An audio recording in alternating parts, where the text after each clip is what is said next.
For UpperMichiganSource.com, I'm meteorologist Sean Householder with your weather on demand. Well, your weather headlines, the heat and humidity continue. So if you're outside working, doing any kind of recreation, you want to make sure and take it easy, stay hydrated, seek shade and take breaks.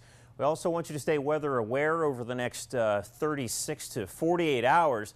Let's look back at the almanac from yesterday. The high 15 degrees above the long-term average for this time of year, and the low certainly keeping us warm too. Mix those two together, we're about 14 degrees above the long-term average, falling just shy of that record of 93. Now, the official rainfall reading at the National Weather Service office in Negaunee only picked up a trace of rain yesterday. We did have some pretty strong storms, and they dumped some heavy rain. Tequamanon Falls got in on 1.43 inches of rain.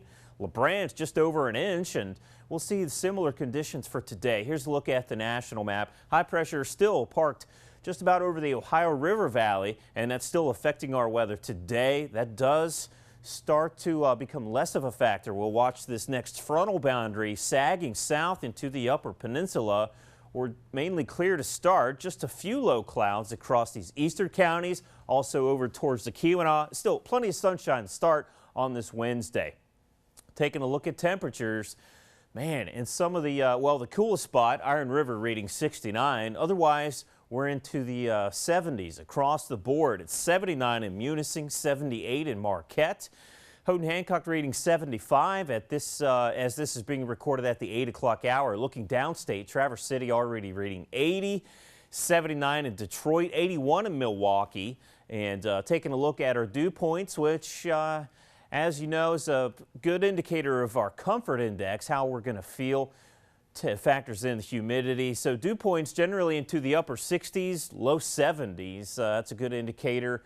And it's still rather uncomfortable. In fact, there are heat advisories effective for nearly the entire lower peninsula. Heat indices reaching up into triple digits, could see 105 for a heat index there. So here's a look at our synoptic map, and we start to lose the effects of this high pressure as this frontal boundary starts to drape across the upper peninsula.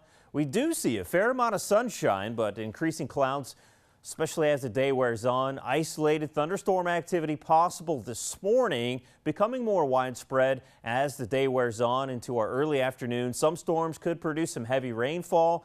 Ponding on the roadways and other flashy type water problems are a consideration. You also want to be aware of hail and potentially gusty winds. That threat will continue overnight and into your Thursday morning. Let's take a look at what will happen Thursday. We do expect some more strong storms as we get in on this westerly flow here, and that can fuel some potentially strong storms. We could see some organized storms.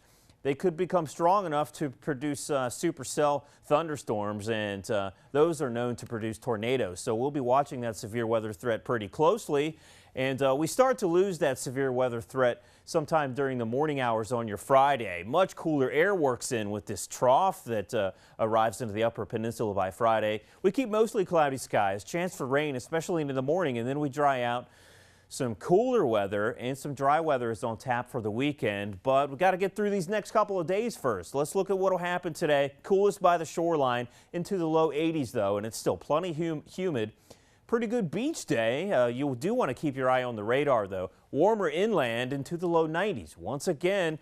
And again, watch for strong storms this afternoon, and those storms will become less widespread this evening, but we could still see some storms into the overnight hours, and they could produce some gusty winds.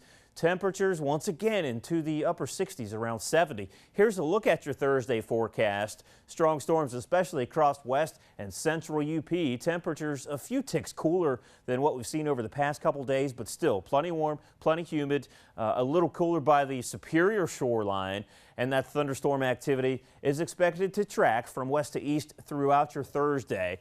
So, and then like we see on this TV 6-day forecast, some cooler weather finally by Friday, and then we dry out for the weekend, and then rain returns for Monday and Tuesday.